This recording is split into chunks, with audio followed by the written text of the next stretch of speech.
Hello and welcome to Revenge of the Drive-In, the podcast where we talk about two movies randomly selected from a list of over 1,700.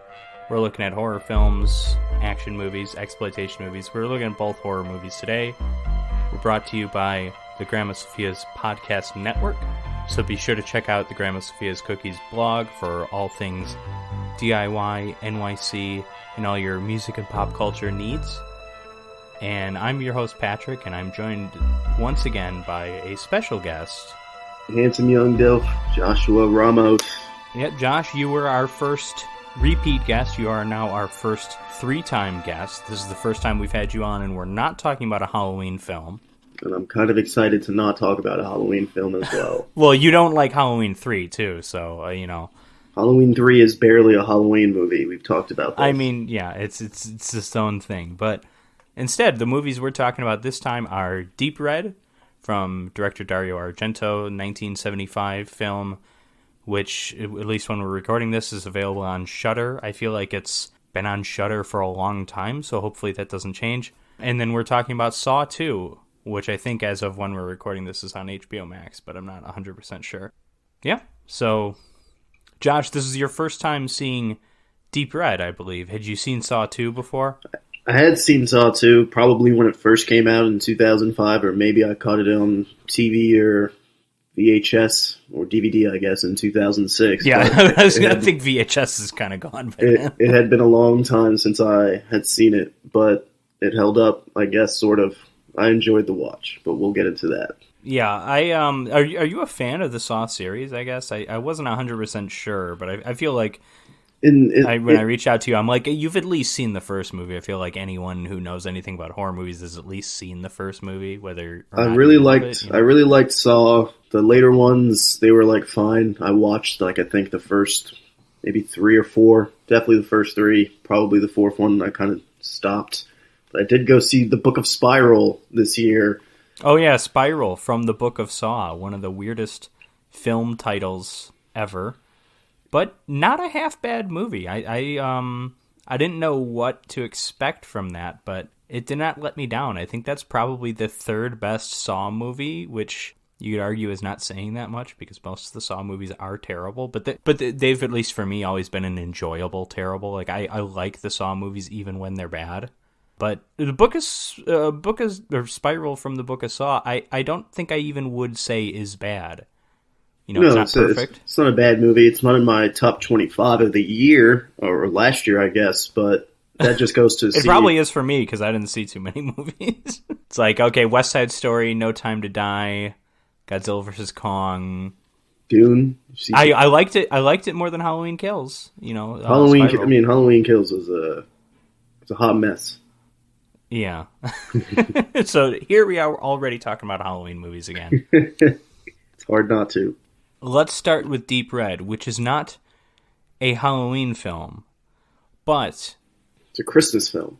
Yes, sort of, vaguely, in one scene. And that is the opening scene, so it's perfect, yeah. There's a lot of discussion we're recording this in January, the episode's going to come out later than this, so we just kind of had the Christmas season, and I don't know about you, but I tried to watch decent amount of Christmas horror movies, Silent Night, Deadly Night, Gremlins, obviously I saw Gremlins, Krampus. I think this might have been the only 3 I watched this year, but there's that, that debate. What's the best Christmas horror film? Like, a lot of people like Gremlins. Krampus is kind of a new cult classic, and then there's just the, Christmas Evil is like this really weird, awesome movie, and then Silent Night, Deadly Night Part 2 is one of the worst movies ever made, but it's hilarious. And you know what? Deep Red is the best Christmas horror movie. It's not the most Christmas by any means, but it is better than any other movie that I would consider a Christmas horror movie, including Black Christmas. But it's not really a Christmas horror movie, though, at the same time. But I want this to be considered a Christmas horror movie. And for our purposes, we will include it. The movie begins with, there's a scene at Christmas. We see the Christmas tree in the background. There's this children's song, children's melody playing. And then just kind of immediately, there's a scream, and someone falls to the ground dead. And a kid steps by to, look what's going on. And then we just cut to the main theme song of the movie. And it's such a weird, off-putting opening scene, it's just like we're not wasting any time, but we're also, watching this movie. As we continue with this movie, it takes a while for it to even become clear why this scene is important. It seems in the moment, it seems incredibly random. You know what I mean? It takes more than a while. I think it takes until the last 10 minutes of the film for it to make any sense. Well, no, I mean, it's not the last 10 minutes. Definitely the last half, though. I would say when he finds not the false room, the walled-in room yes, the walled-in in the room. house, because then you see the Christmas tree. But that's the last half hour of the movie, for sure. There's a lot of build-up and vibe building. Yes. And, of course, this is an Italian horror movie, so we're dealing with a couple things here. We're dealing with a lot of violence, which it's not as violent, as graphic as The House by the Cemetery, another Italian horror movie that you and I covered together. One of the worst films ever. It's a bit of a stretch, but Deep Red isn't that violent, but there's not... in terms of the amount of violence, the graphic violence and stuff, I don't think there's a huge difference between Fulci, who did House by the Cemetery and Zombie, and Argento, who did this and Suspiria, which I covered on this podcast as well. Classic.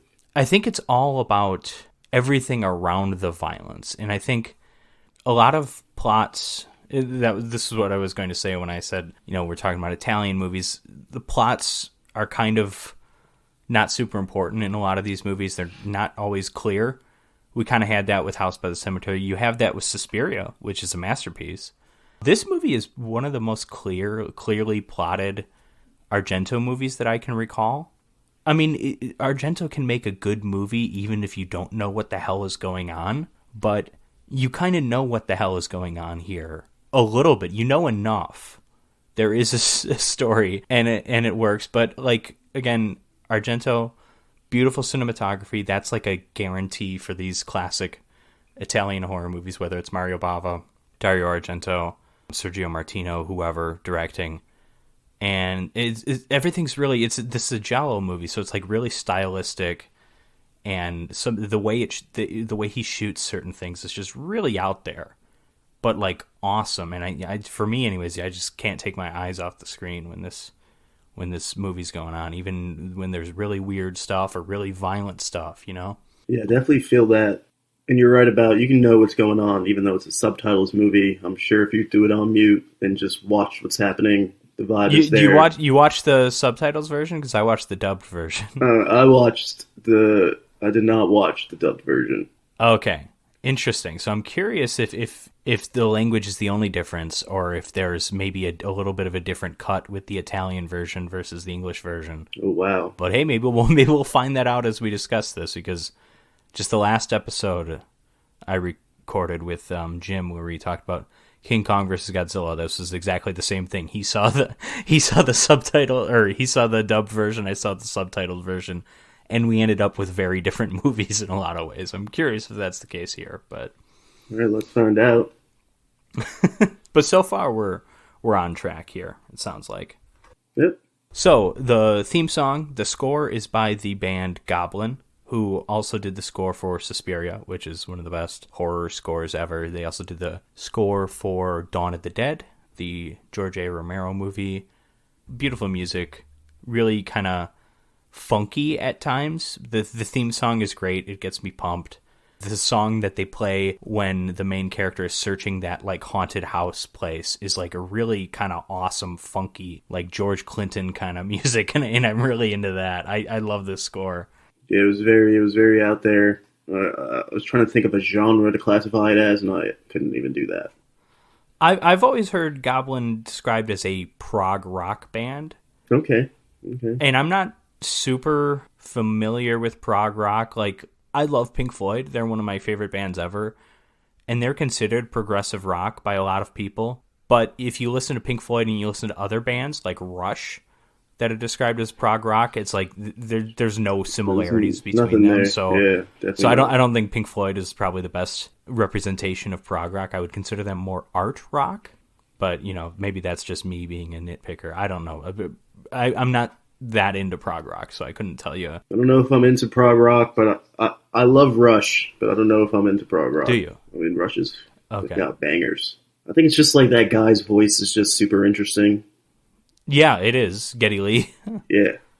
I enjoyed when I lived in Canada. I enjoyed every now and then watching a Blue Jays game, and you're guaranteed to see Geddy Lee behind home plate every single game because he's like a season ticket holder. I thought that was kind of neat. I love that energy from him. He's the Jack Nicholson of the Toronto Blue Jays. Jack Nicholson probably doesn't even go to Laker games anymore, does he? He's like... It's been a while. I haven't seen him on the TV. He's old. Well, he's got to be retired, right? I don't think he's been in a movie. I don't think he's doing anything. He's old. He looks older than he is. Type of vibe. He's washed. He is washed. Just like Russell Westbrook. Speaking of the Lakers, his last good movie was like 2006 Departed. I'm pretty sure.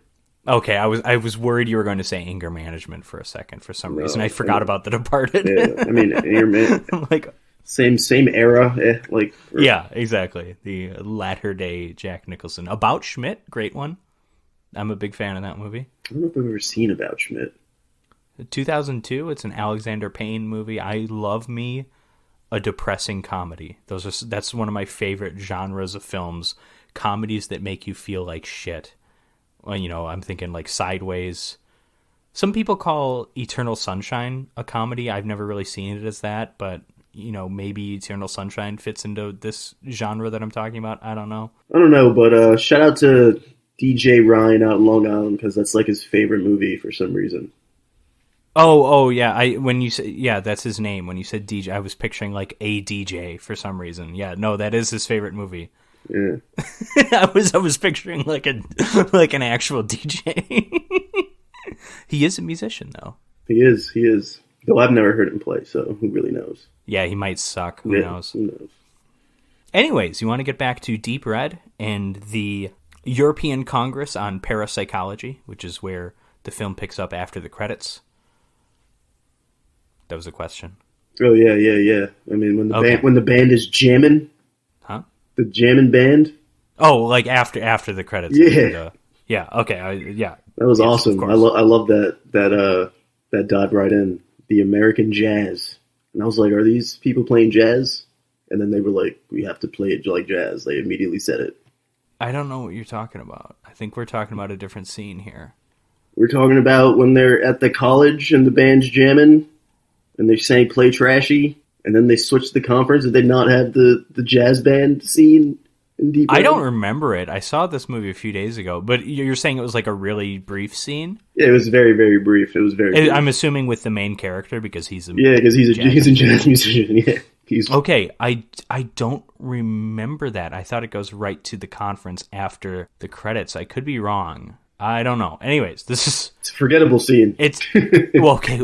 It's also possible, and I'm just theorizing here, but Dario Argento made another movie with David Hemmings in it where he played a musician. And I'm thinking, was what you're talking about a recycled scene potentially? But I think he played the drums in that movie, but I don't remember.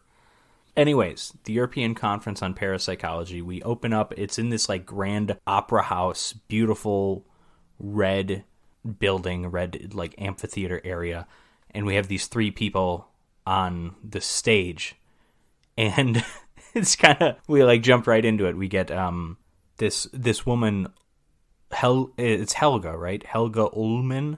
I don't know what the hell is. I think so, Helga. Yeah, she's like German or Austrian or something. And she's like a mind reader, and she's like going to give this like demonstration. It was a strange thing to see happening on a college campus.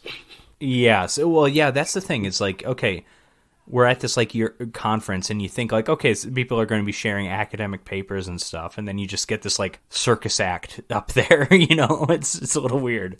She was being attacked by a perverse, murderous mind, I think is what she said.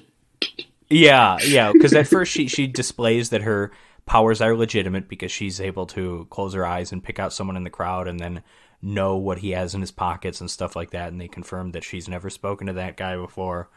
And then she starts screaming because she sees in her mind that someone in this room has murdered before. Then we have this POV, I guess, of the killer, the person in this crowd, is getting up and leaving.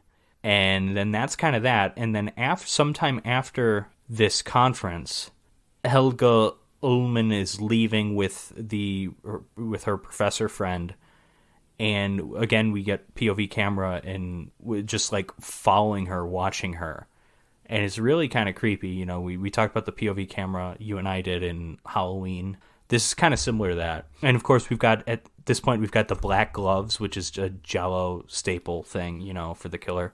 Very Halloween-esque, and it would come back later on. POV camera it's a super convenient tool for any murder mystery, right? Because it's how to show a murder happening without showing us who the murder is.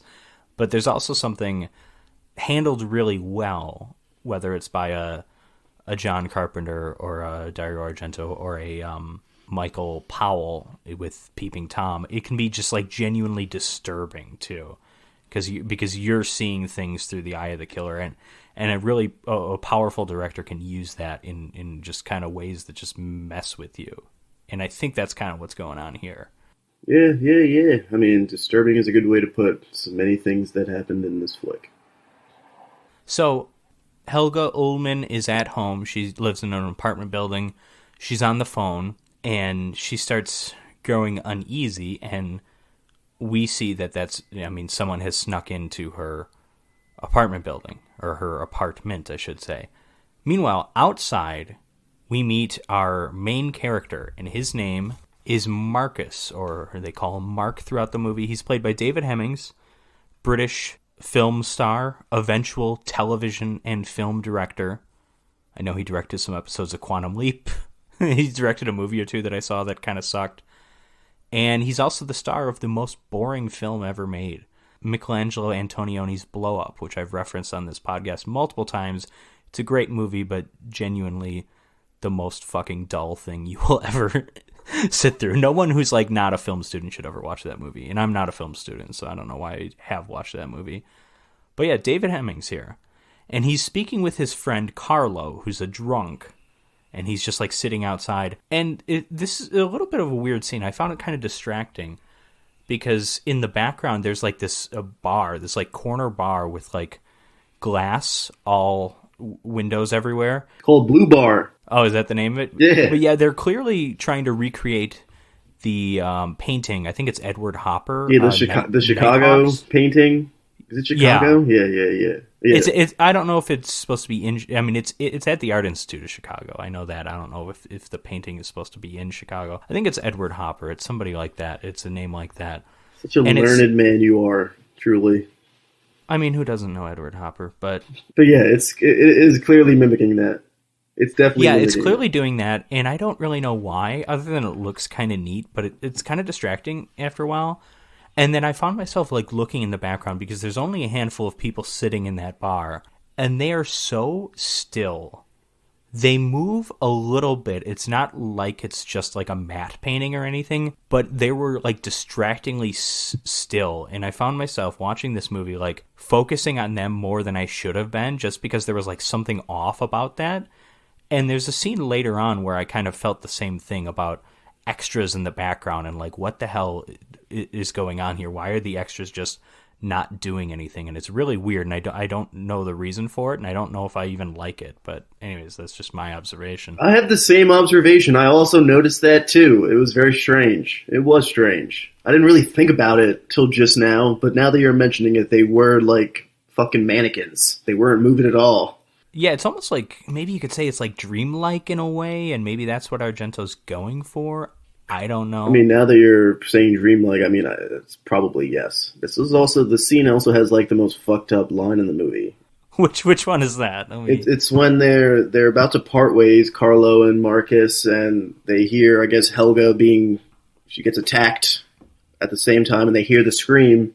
They both hear the scream. Oh, yeah. They both look around. And they're like, surely you heard that scream. And he was like, maybe it's a rape. And then he's like, I drink to you, deflowered virgin. Like, what the fuck? Carlo. Like, you sick bastard. You sick bastard, Carlo. Well, we learn later. He's got a lot of trauma. Carlo's got a little bit more going on than it appears in this. Because at first it just looks like he's just a drunk. And we understand that both he and Marcus are musicians. Carlo has a line like, Mark plays piano because he's an artist and he plays that because he's good at it and he enjoys it. And Carla's like, me, I play it for survival. I play it out of desperation. And like you see him there and you kind of buy it. Like he looks like a desperate, like just lost soul. Yeah. And then later on, you know, we're there's some kind of interesting things going on with like gender and sexuality in this movie, and Carlo's at the forefront of that later on. I don't think I'm giving away too much there.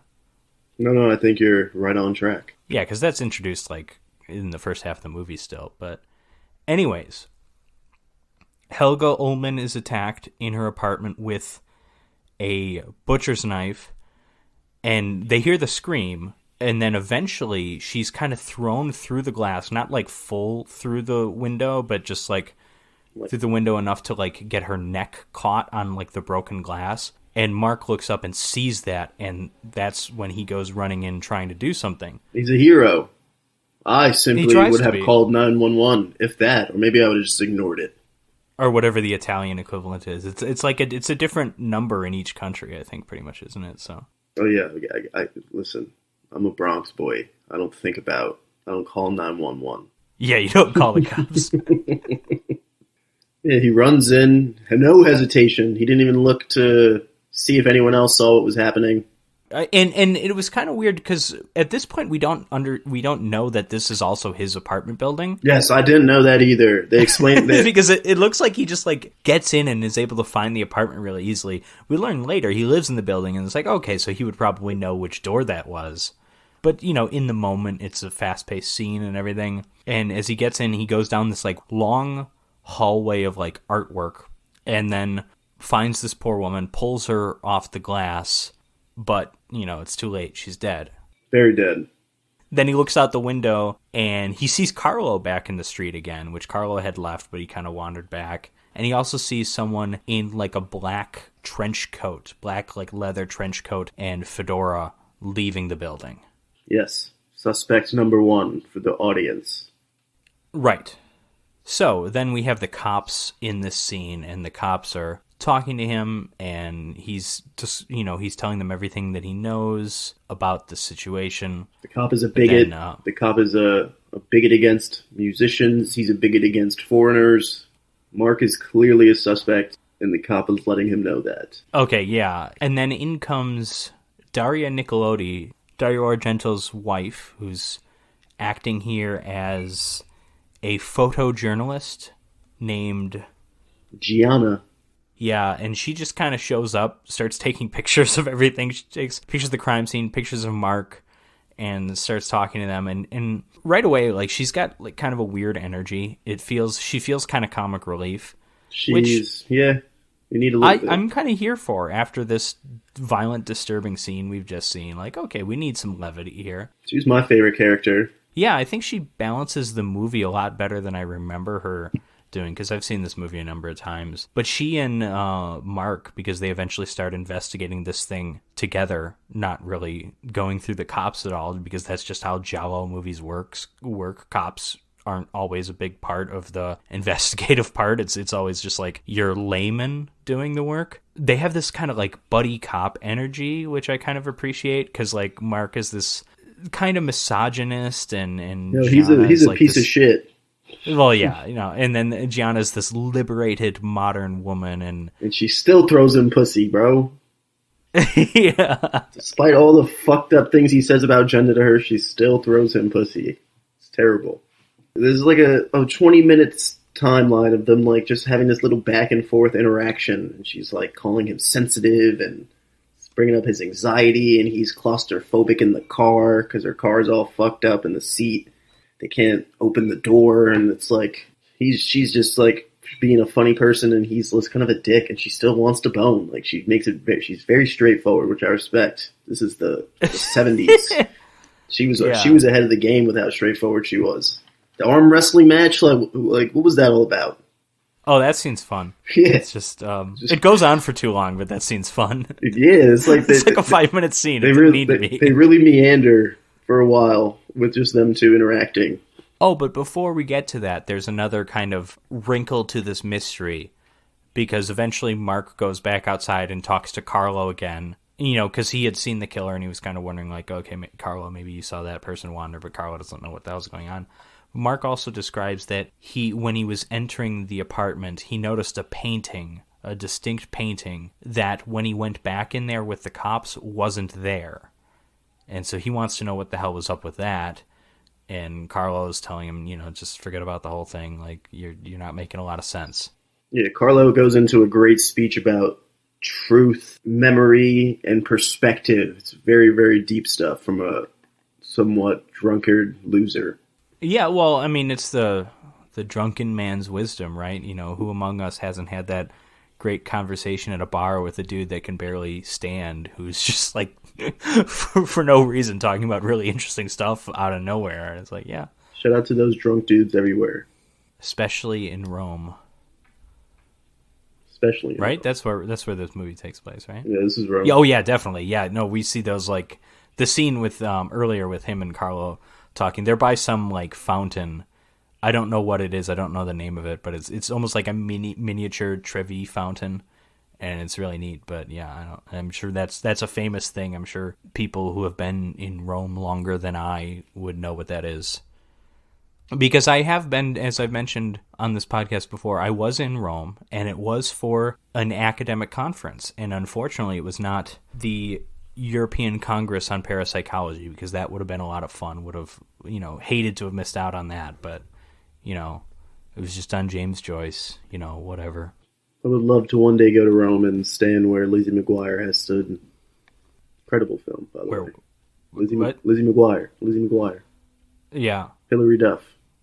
No, I know, but what does she do in Rome? What's the Lizzie McGuire movie, they did a school field trip, an 8th grade field trip to Rome, I believe. It was 8th grade. I don't know this shit. Maybe, I didn't watch maybe his high school. The show when I was younger. I didn't watch the show, but I did watch the movie. Okay. I've never seen one episode of that show. Interesting. But, when things come on TV movies, I'm always going to watch it. That's why I watched Sex and the City, the movie 1 and 2, before I ever watched the show, because they big movie guy. You're a big HBO guy, though, too. So HBO is the greatest television production franchise of all time.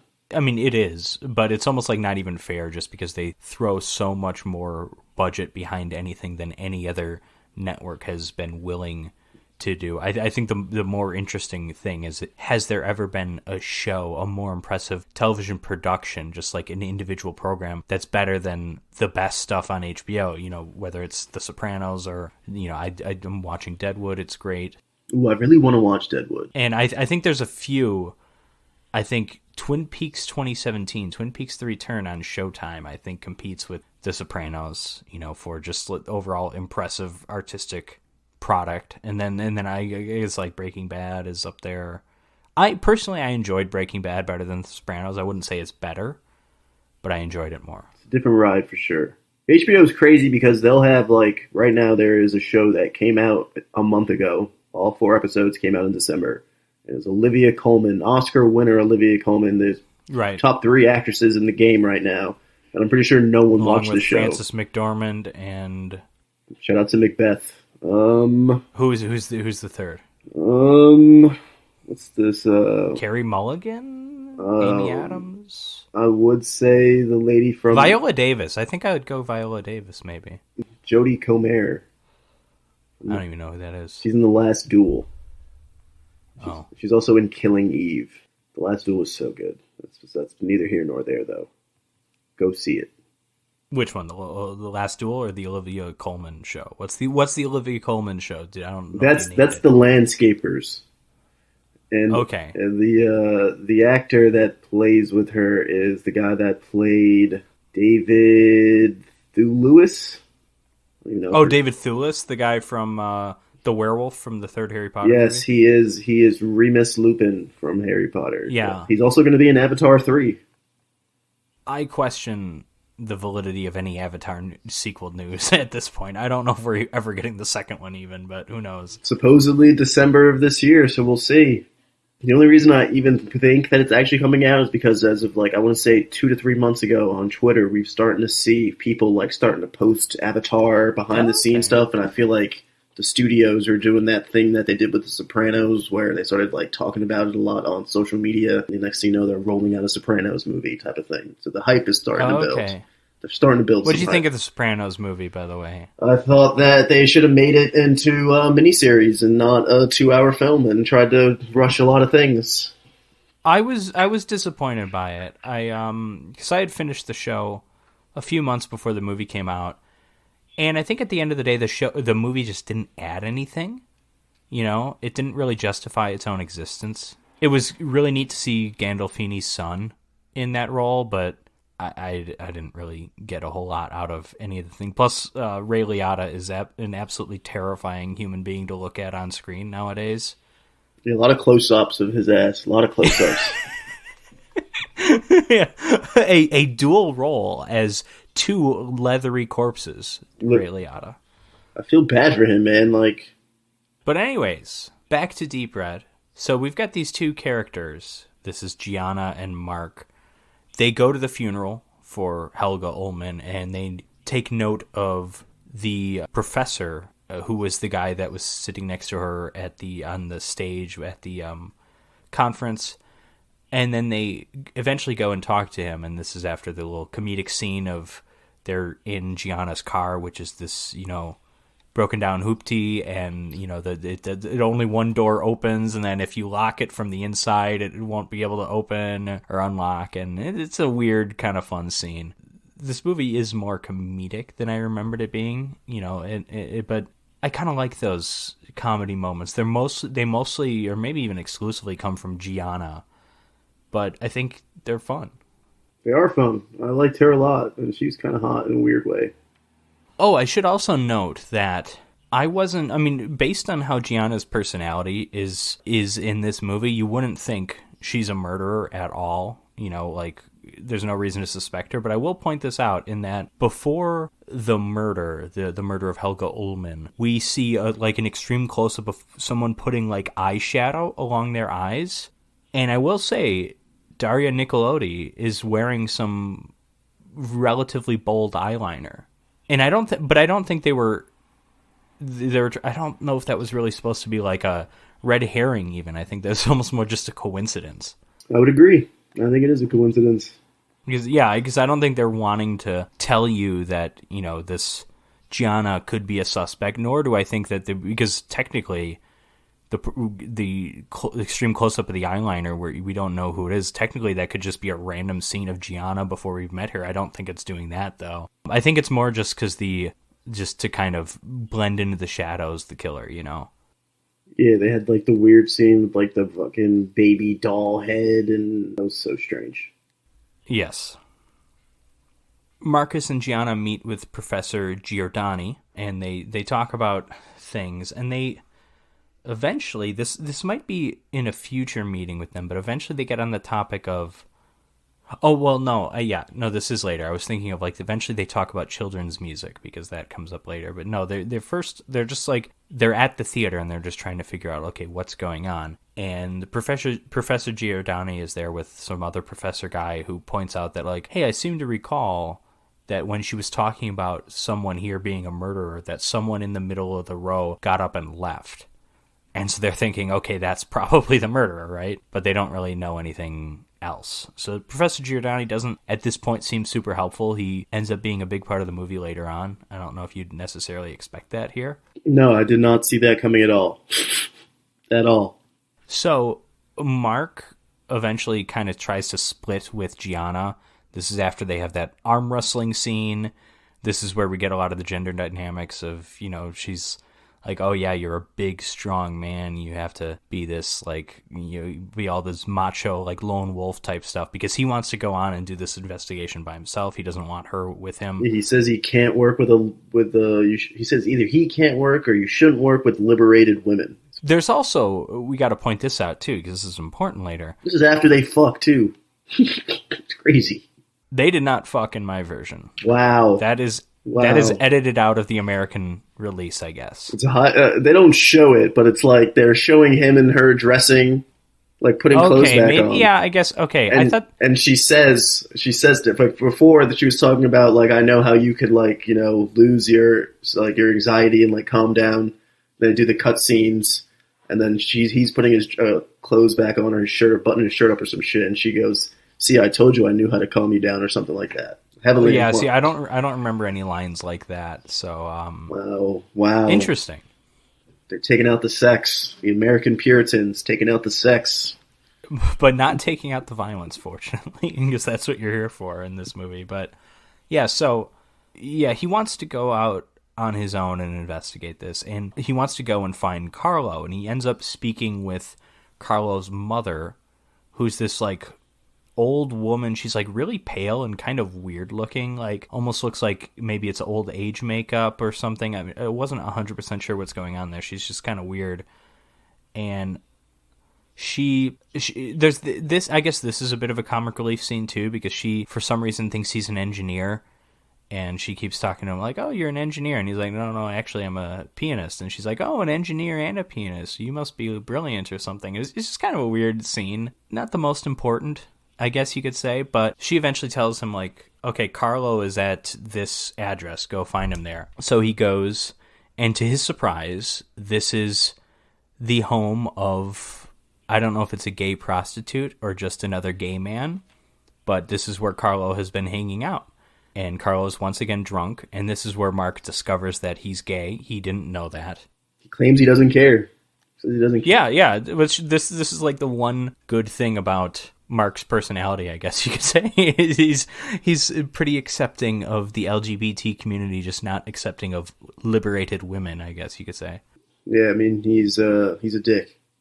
But again, he's talking to Carlo about he's bringing up the painting again, and Carlo's like, "Listen, just forget it. The painting's not important. Just let this thing go. Whoever did that is a crazy person. Like, you don't want to get involved in that." But meanwhile, while this has happened, I should point out that, well, this is the other scene, because this is when they're walking through, I don't know if it's a mall or something, but they're just like walking through this thing. And this is another scene where the extras were kind of distracting because they were just like standing in the background, not really doing anything. And I just thought it was weird. But this was also, after the scene kind of ends, the camera zooms in on a television, which is the news. They're describing the murder scene, and they're also saying that someone living in the same apartment building, an English musician, claims he can identify the killer. I'm not a journalist. I've never worked on television. I don't think this is how that works, because that seems like a perfect setup to get Marcus killed as well, right? Yes, you would never do that. Which, I mean, going back to Gianna, also, the newspaper literally prints a photo of Mark with this story, and it's the photo that Gianna takes of him, and he says something about, like, "The Lord, are you trying to get me killed?" And it's like, yeah, this is insane. You would not do this. Yeah, but he's still beat for some reason. Can't get over it. In this next scene, then, Mark is at his apartment, and he's composing music when he hears the same children's tune that we heard in the opening scene, the Christmas scene, and it's being played by the killer on a tape. And he starts trying to transcribe the music. He's trying to figure out what the notes are, and he's trying to figure out what the song is. But he also knows that, someone has snuck into his apartment, so he's like getting ready. He's got this, I think it's like a statue or like a big candlestick. He's like ready to fight back. And then the phone rings, and he goes, answers the phone, and shuts the door really quickly, the door to his piano room. And on the phone is Gianna. And so he's talking to Gianna, and he's saying, like, "Hey, listen, I need help. There's someone in my apartment." And then on the other end of the door, you hear this voice just saying, like, "Oh, you've something along the lines of, you've survived this time, but I'll kill you sooner or later," or something. Very, "I'll get you, Gadget, next time" kind of thing. Wow. Yes. That's a nice little Inspector Gadget reference. Shout out to Matthew Broderick, who murdered a woman. Well, he murdered 2 women, and we don't know if it was murdered or it could have been an act of terror, which I guess would be murder still, but there's a lot going on with that case. That was a good scene, though. Just playing the piano, someone breaks into your apartment. He was slow to move at first. Well, yeah, and he is slow to move, and I like this scene because it's so deliberate, and it really takes its time and lets you linger on every sound whether it's him on the piano or whether it's the children's music or any kind of creaking as the killer walks around. I really love that. It's like a quiet scene, but then I just love like the way it's shot. It's like so super suspenseful, and then obviously we still never see the killer. It's admittedly kind of weird how the scene wraps up, but overall I still enjoyed it. The hype is starting to build now. I was getting into it a lot. We've moved away from the strange buddy cop sexual dalliance. And this is where Giordani becomes a bigger part of the movie, because Mark goes out and buys a record, a children's music record, and finds the song, and he shares it with Professor Giordani and his other professor buddy, whose name I don't think I wrote down. And they're thinking about it. And someone supposes that, you know, maybe the idea was the whoever committed these murders. They talk about like anyone who commits a murder is temporarily insane, basically, is what they're saying, which is that's not true. Psychologically speaking or legally speaking, it's not. But I think in the implication here is that in these kinds of murders, these kinds of really, really out there, horrifically violent murders, butcher's knives and stuff like that. Like, okay, maybe that's the idea. But, and they think that, okay, the killer is probably a perfectly normal person by day. And in order to, like, commit these kinds of murders, to kill Helga Ullman to cover their tracks or to kill Marcus to cover their tracks, they have to kind of recreate the circumstances of their first murder, of that first time they snapped.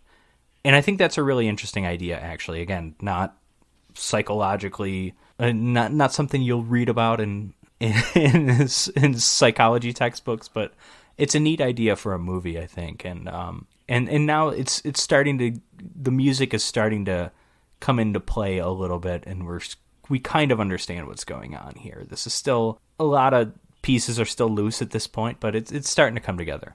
This is when it all starts to come together. Although this is also a bit when it kind of goes off the rails a bit too, because I would say this is where the professor mentions the haunted house.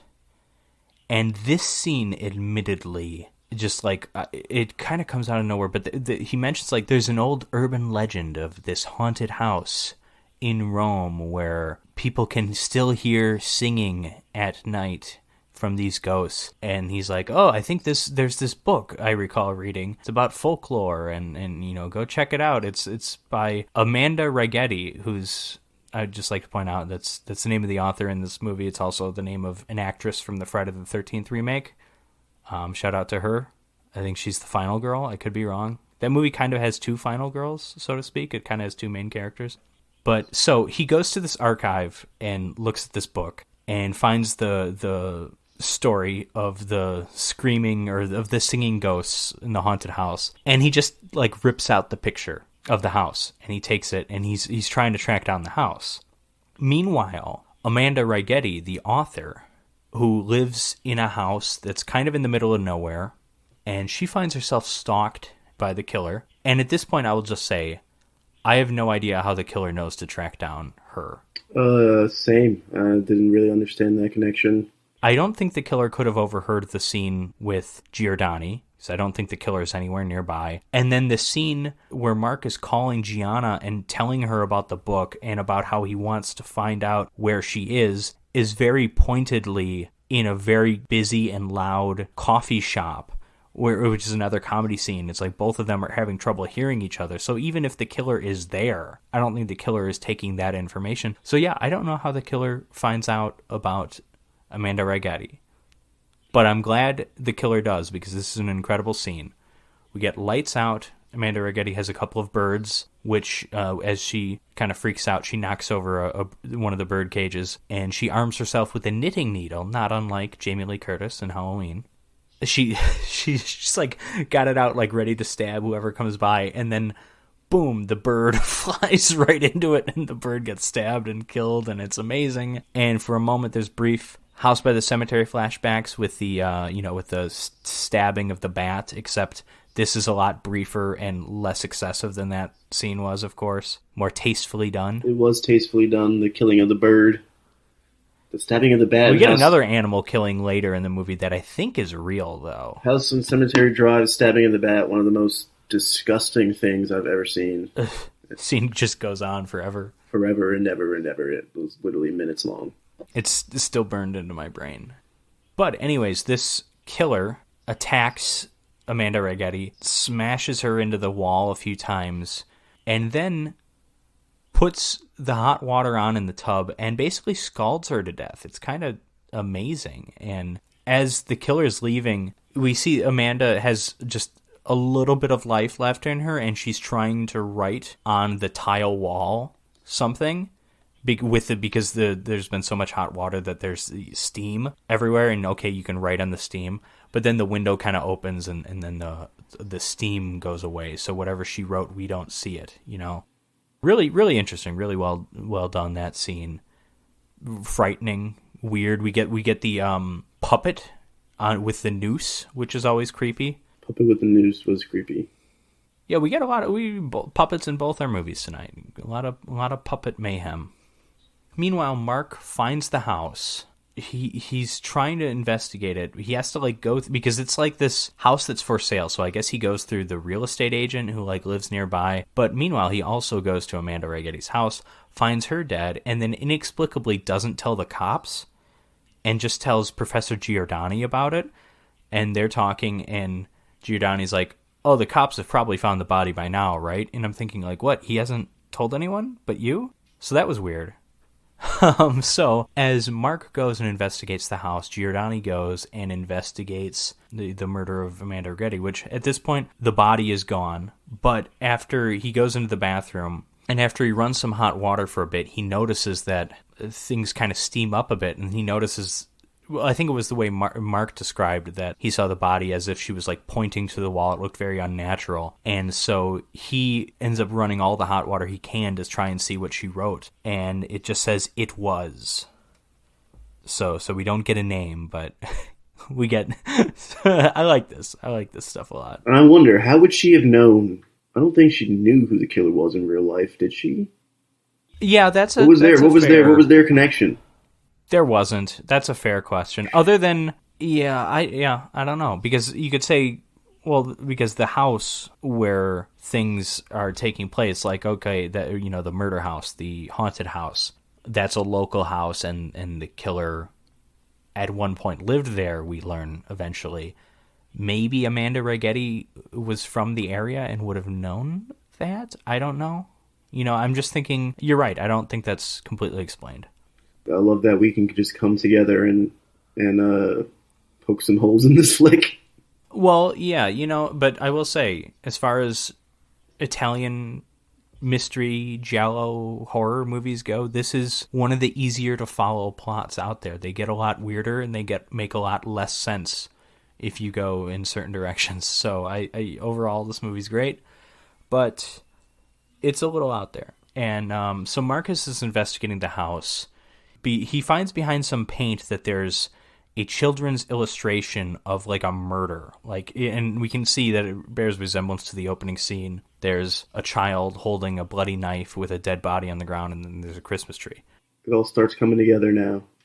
Yes. And then so he goes home, and then he talks to Gianna, and he doesn't talk to Gianna. He ends up leaving a note for Gianna. He tries to talk to Carlo again, and ends up speaking on the phone with Carlo's mother. And while he's on the phone with Carlo's mother, who he realizes, looking back at the photograph of the photograph of the haunted house that he took from the book, that there's a room in the photograph that he couldn't see in the actual house. So he goes back there and he leaves the note for Gianna of where he is, and he goes to that haunted house, and he finds there is a walled-in room that can only be accessed by breaking through the outside wall on the second floor, which he brings his trusty pickaxe, of course. Who doesn't have one of those? And then he gets into this house, and then he breaks through some more walls, and eventually we see the murder room, the room from the opening scene. We see the Christmas tree. We see it set up just as it was, except there's a dead body, or a skeleton, and it's decayed, just sitting in a chair. And it's really creepy stuff, and it's dark. He's using his flashlight, so it's really atmospheric. And then he gets knocked out. He gets hit on the back of the head, and He wakes up outside with Gianna. The house is on fire, so Gianna had saved him, and Gianna says that, I went to your place, I saw your note, I got here. It looks like I got here just in time. Like, the house was about to burn down and you were in it. I saved your life. And you're thinking, okay, yeah, no, she's way better than him. Yeah. Way more competent. Just if she had all these clues that he had, she would have solved it by now, probably. She's way much better at him at doing what she's supposed to be doing, and I feel like there are probably fools out there that when she saves him, they're starting to think, why was she there? She must be a suspect, and it still never crossed my mind one time. In this case, no, because he did leave the note for her. Fair. I think him leaving the note for her is also probably how the killer ended up knowing he was there, because the killer also knows where he lives, because the killer had been in his apartment. So the killer probably saw that note. So you can maybe question the validity of leaving that note there. Maybe a phone call would have been better. Who knows? You know. But at any rate, they are back. They're trying to get a hold of the police, and they're back with the real estate guy and his creepy daughter, who earlier the daughter put a needle through a lizard. A really weird scene. I think that was a real lizard too, so it's very, very unfortunate. But so yeah, so she's a creep. And as they're talking to the cops, Mark notices a drawing in her bedroom that's remarkably similar to the drawing that he found in the house. And he's like, how could you have done this? Like, you didn't do this. I've seen this somewhere else. Where did you see it? And she says she saw it because one time she got in trouble at her school and she had to clean out the archives, and this was in the archives of that school.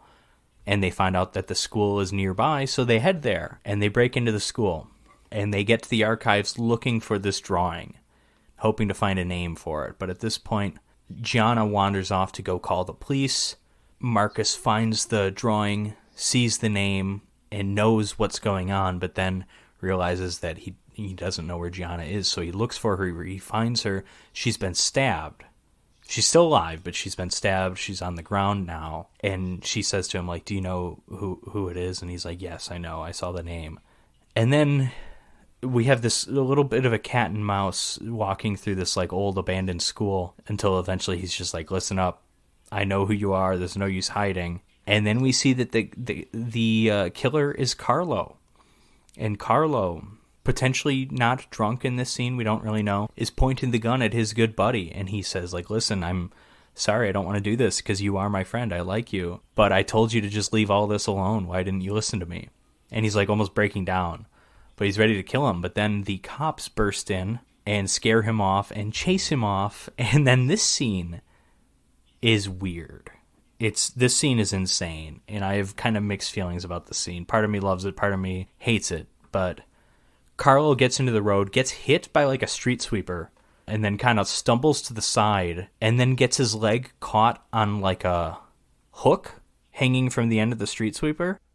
I don't know. You walk me through this. Your thoughts on this scene, Josh. What are you thinking going on? I think it was chaos the way that they decided to take this man out, and the way that it ends. It's almost his head. Comedic.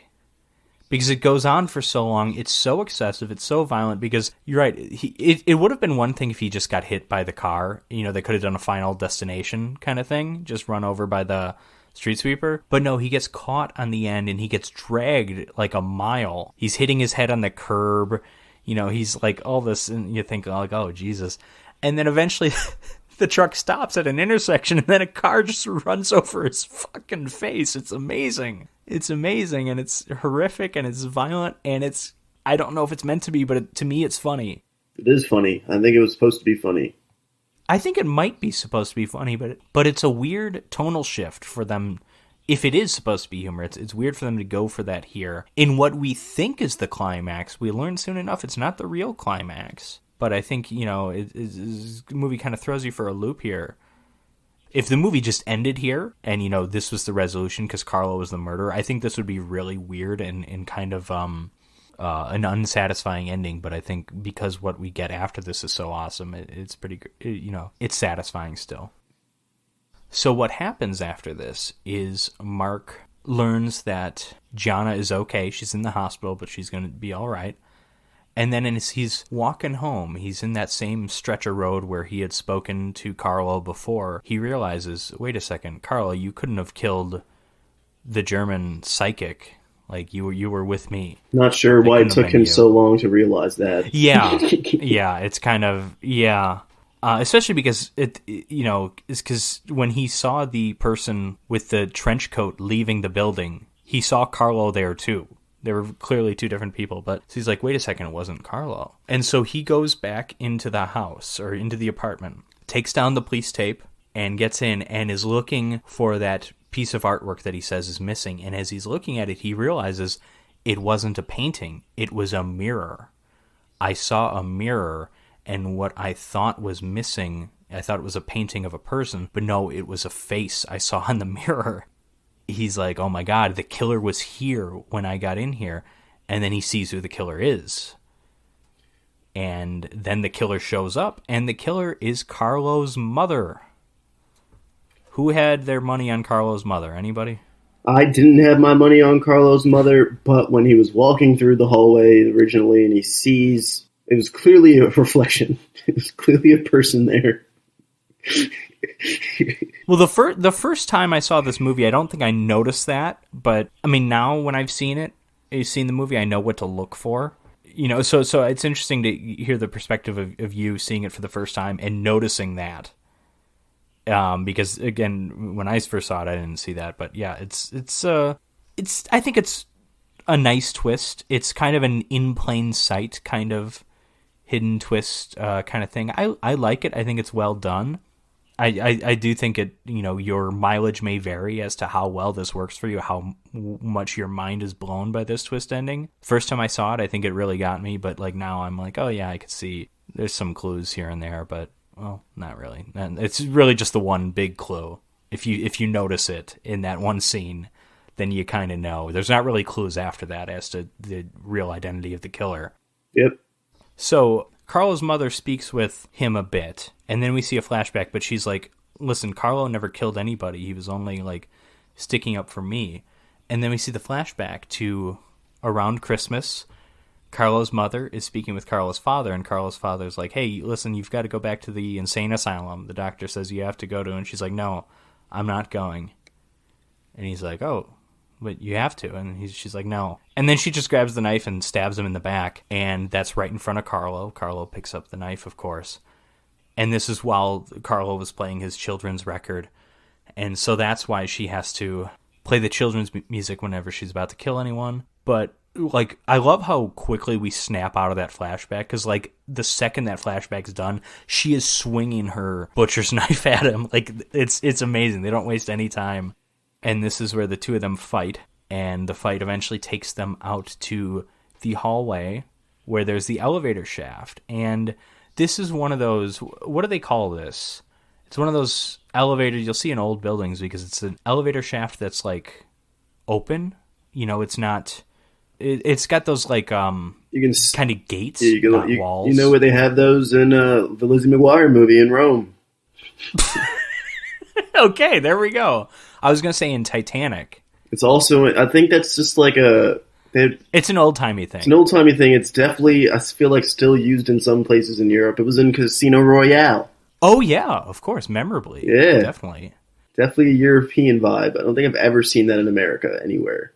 In my 28 years in New York and I think 5 months in Boston, never encountered it. We see in this scene why that's maybe a good thing, because we can see how dangerous these things are, where she's kind of lunging at him, and he avoids her, but then she gets her necklace caught in the gate at the side of the elevator, and she's caught and she can't get it out, and he notices what's going on, so he just like hits the button on the elevator really quick, and the elevator from above goes down and just decapitates her. It was an awesome kill. Rips the necklace clean through her neck. It's insane. It's incredibly violent. Yeah, it was great. It was a great end kill. And it's awesome. And then that's the end of the movie. This is kind of a trademark Dario Argento thing where there's really no fallen action. Pretty much once the movies are resolved, the movies end. We see this in Suspiria for sure. But the movie just ends with him looking down at this puddle of blood, and you see his reflection.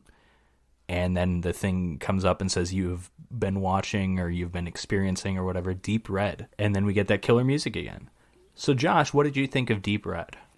I enjoyed the film. I enjoyed it. I enjoyed the talk about gender norms. I enjoyed the final crazy kill. It did meander a little bit. I don't really know why they made Giordani such a big character. I enjoyed... Oh, you know what? I just realized I forgot to talk about Johnny's death. We skipped that scene. It's the best scene of the movie. We have to talk about that. That's the puppet scene. We have to talk about this. Okay. Let's talk about it. I'm sorry to take this from you, but Josh, so Giordani is in his home. He starts getting uneasy because he hears things and he looks and he's got like an opening out to the to the balcony or something, and in one of the middle door is kind of open, and he's like looking there, and the music is hitting hard, and so you think something's coming through that door, and he's looking there, and no, something comes in through a door to the side of it, and it's this puppet, this like automaton that's running at him and laughing, and he takes it down and breaks it, and he's like, okay, that was weird, and he kind of laughs like, oh yeah, I'm in control here. And then from the other side, from like the curtains, the killer comes in, takes him, smashes his face and his mouth onto his desk. Oh yeah, it was and then disgusting. Really, really violent, and then stabs him with his own letter opener, which is a great shot as the camera kind of follows the hand down through the neck, holding through the neck. Crazy stuff. Amazing. One of the most memorable scenes of the movie for me. Also, we have to point it out because I believe, if I'm not mistaken, I don't know where I heard this. I know I looked it up on Wikipedia, and it wasn't on Wikipedia, but I think it may have been covered in season 1 of Eli Roth's History of Horror. Either James Wan or Lee Winnell, the creators of Saw, cited Deep Red and that scene with the puppet as the inspiration for Billy the Puppet in the Saw movies. So there's a connection with Deep Red and Saw 2, I guess. Oh, wow, because I was wondering the connection, if there was one at all. At any rate, Josh, back to your thoughts on Deep Red. I'm sorry about that. It's a solid flick. I probably should have watched it dubbed. That probably would have been a better experience for me on that Sunday morning that I watched this, like legit, like 9 a.m., 10 a.m. The soundtrack was killer. I enjoyed the comedy aspects. It did meander a little bit. I did ask you, should I watch the 2 hour and 6 minute version or the 1 hour and 44 minute version? Yeah, we watched the 144 because that's what's on Shudder. I didn't even know there was a 2 hour, 6 minute version. I assume I found the 2 hour 6 version. It was on Plex. It's interesting because I talked about this a tiny bit with The House by the Cemetery, I think. But there was this thing in the UK called Video Nasties, and these were films that were censored in the United Kingdom, and there were different levels of them. Sometimes they were able to be released in the UK, but they had to cut some things. Sometimes it was like an outright banned film in the UK, and these films are prosecuted. I think that's what The House by the Cemetery was in the UK. Could be wrong, but wouldn't be surprised. If I'm not mistaken, Deep Red was a video nasty, but it cleared by cutting out just like 11 or 20 seconds, like less than a minute, and so sure it just cut out some scenes, some shots here or there, a couple frames of blood and gore, and the film was able to be released. So it's crazy to me that there's a 2 hour 6 minute version, because that's far more than just scenes that were cut due to being too violent. It's not like I've seen the tame version of Deep Red. I've just seen a shorter version, I guess. You've seen the one without the meandering. You say the meandering. It's possible things are explained better in the longer version. It's possible we figure out why the killer goes to Amanda Righetti's house. Nope. With an extra 20 minutes of film. We never did that. We didn't figure that out. Yeah. There's a few things kind of left unanswered in the film that we have at any rate. But overall, I do think it's an enjoyable experience. Agreed. I watched this movie around Halloween with my mother. And I'm pointing this out because my mom likes horror movies, but she likes specific kinds of horror movies. She likes her ghosts. She likes her, exorcist stuff like Conjuring, The Exorcist. She likes that kind of stuff. And she likes her serial killers. But she does not like her super violent serial killers. She doesn't like a super gory movie. For instance, like, she loves Halloween. Halloween's like the perfect movie for her because it's that slasher serial killer, but there's really not any blood. You know, it's not excessively violent. You know, Halloween Kills, on the other hand, not really the movie for her. It's a lot of fucking blood. Yeah, Halloween Kills is basically a Lucio Fulci movie released in 2021. So I'm bringing this up because, like, House by the Cemetery, I would never, ever show my mother because she wouldn't get anything out of that. She would hate it, and she would probably hate me and try to disown me if I showed that to her. But I did try Deep Red with her. And I'm like, listen, I know it's definitely more violent than she would like, but it's like a classic murder mystery. It's kind of Hitchcocky, and I think she still might enjoy it. And she really did. So I do think I'm encouraged by that, because ordinarily I would say, like, okay, if you know who I would recommend this movie to, it's like, okay, you have to be able to stomach a lot of blood and gore. And it's like, well, yeah, but maybe, like, if you just like a good murder mystery, I think this movie might work, because the violence, though excessive, it's nothing like House by the Cemetery. It's not nearly as drawn out as that.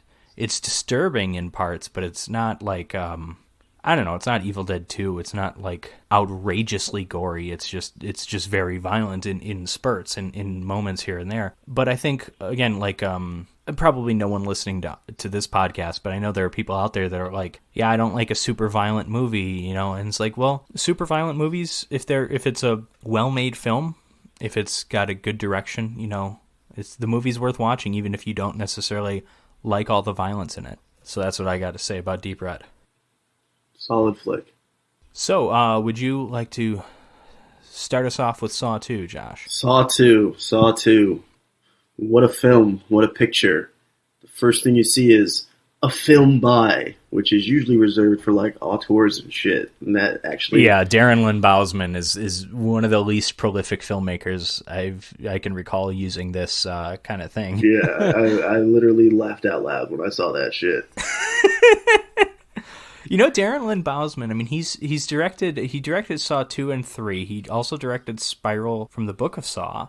He also has been influential in, like, the haunted house, like, scare maze scene, because for a while he just, like, stopped doing movies and he just would make extreme haunted houses or something like that. So he's an interesting career, that Darren Lynn Bousman. Well, I would love to go to one of his haunted houses. Well, he's apparently back into filmmaking now because he made the Chris Rock movie, so who knows if he's still doing that. But yeah, then we have a Dorchester's Own, where I'm sitting right now. Legend, Donnie Wahlberg, very humble beginnings in Dorchester, Massachusetts. The humble beginnings, he was like a child star with New Kids on the Block. You know, like name 5 New Kids on the Block songs. I can't, but it's not that they weren't significant. I can't name one, but that's my problem. I can name one, and it's they had a comeback album around 2008 or 2009, and there's a song they have with Neo that I believe Neo wrote, and he featured on the song, and it's a ridiculous song. It's a ridiculous. Do you know the song? Is that why you're laughing? No. It's just so funny to me that a 50-year-old Donnie Wahlberg made a comeback album with the new kids on the block, not the new senior citizens on the block. They still went by the New Kids on the Block when it came out. Well, yeah, I mean the Beach Boys were going as the Beach Boys well into the 90s and stuff, you know, when they were very clearly old men too. After I noticed film by, I've forgotten that the Saw movies, the film tone is just green. Like, it's just green the entire time. Yeah, I was actually thinking about this because that was something Spiral did not have. That Spiral did not have that. Was visually very different from the other Saw movies, but like all the Saw movies kind of blend together. At least the first 6 or 7 of them do, because they all have like a similar. They all have the same grungy aesthetic. And after seeing Deep Red, which is this beautifully colorful movie, it's just such a weird contrast, you know? Grunge is a good way to put it, because I feel like every single song is like a new metal grunge kind of thing in this movie. Industrial. Yeah, industrial. Well, Charlie Clouser is doing the music for like all the Saw movies, I think. I think he's done the score for all of them. I don't know if he was a member of Nine Inch Nails or just a collaborator with Nine Inch Nails, because I think Nine Inch Nails was mostly just that one guy. Trent. What's that guy's name? Trent Reznor. Trent Reznor. Yeah, I think I was looking this up because I've never listened to Nine Inch Nails, that's not my scene. But I was looking this up, and I think that's more a solo project than I thought it was, and it was more just like he collaborates with different people. It's almost like Gorillaz. Gorillaz is like, it's Damon Albarn doing whatever the hell he wants, and he'll get whoever to play on this song. You know, that's kind of what it sounded like Nine Inch Nails was. I could be completely wrong. No, you're 100% right. You're right. Nine Inch Nails was a solo project by Trent Reznor until very recently. He added that guy. Oh, really? Okay. He added that guy that he does all the scores with, Atticus Ross, and like couple years ago. Atticus Finch, yeah. Yeah, so now it's those two, but you're right on that. But we start off, we got a man who has what looks like a medieval torture device attached to his head. It's got nails or screws or some sharp things, and it's Jigsaw pops up and he's all like, you're a fucking snitch. Well, hey, hang on. I gotta correct you. This is Billy. Billy, you're right. This is Billy the puppet. Billy the puppet shows up and is like, you're a snitch, you're a rat, you're unworthy. Yeah, he's very vague about what this guy has done. We don't really know what this guy did. And he's like, there's a key somewhere, clue, it's behind your eye, sicko. Can you cut your eye open, get the key, save your life? Will you do it? This is Saw. We know that he does not. It's eye horror. It's freaky. There's something about eyes that I don't like. Whenever I see my roommate put her contacts in, just her touching her eye freaks me out. I cannot imagine of someone cutting their eye open to retrieve a key out of their skull. Okay, yeah. Well, I gotta say then, I'm glad we're not talking about another Lucio Fulci movie then, because I pointed out House by the Cemetery is like the only horror movie I can recall where there isn't someone's eye getting like cut open. But I also like the shots when he takes his little scalpel to his eye. It's very reminiscent of Un Quien Andalou, the Spanish-French short film from 1929 from what's that dude's name? I don't know, some influential Spanish filmmaker and artist. I can't think of his name right now, but because that there's a famous scene in that, and this is crazy. This is 1929. There's someone just like opens up their eye and like cuts their eye open, and it's like innovative, disgusting special effects for the 20s. But you're right, he doesn't open his eye, and I will say that this is, of all the Saw movies, of all the all the traps that we've seen, this is probably the most relatable to me, because I think I would be exactly like this guy. I think I would like try. I would be like, oh my god, I need to do this, and I would like take the scalpel up to my eye, but then I'd be like, what the fuck am I doing? I can't do this, and I would just like give up immediately, probably, which is what he does. I really don't know what I would do in this situation, and thankfully, I never will have to consider it. But then we immediately cut to Donnie Douchebag, Detective Donnie Douchebag, and Donnie Wahlberg. Mr. No Eyebrows. He has no eyebrows, and it's very upsetting. Him and his brother Mark, man, they can really play the fine line of just like, in real life, for people that don't know, detectives, and this is no disrespect to my father, who was a retired murder detective. Right.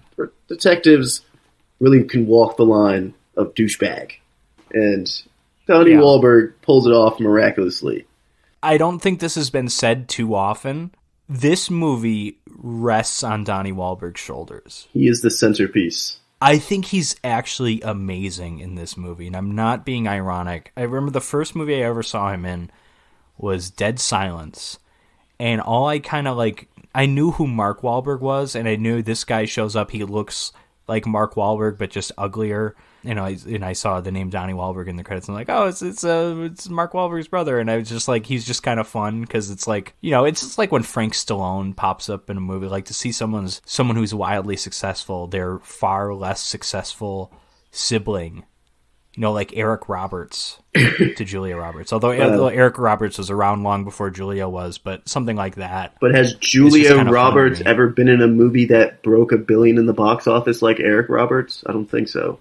What's Eric Roberts in? Dark Knight. Oh, The Dark Knight. Okay, I knew he did something Nolan. Who is he in The Dark Knight? He's got to have like 2 lines. He's right? He's like a criminal, like a mobster, I believe. Yeah, I have vague recollections of that. Very vague recollections of it. He's like still doing like direct to video David Dakota movies too. That Eric Roberts. What a weird career. Shout out to him. Because he'll appear in the occasional big legitimate movie, but then he also just never seems to say no to any trash that's offered to him. He's got to get his bag on. Yeah, exactly. But anyways, like the Donnie Wahlberg factor here. I mean, he's killing it. I joke because it's Donnie Wahlberg. He is legitimately very good in this movie. I don't know overall if I would call him a good actor. I've really only seen him in a couple of the Saw movies and in Dead Silence.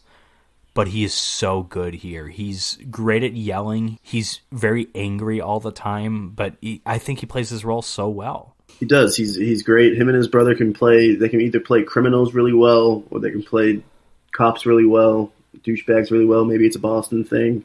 Yeah, there's definitely a Boston thing. I also think I don't think Mark Wahlberg is a great actor.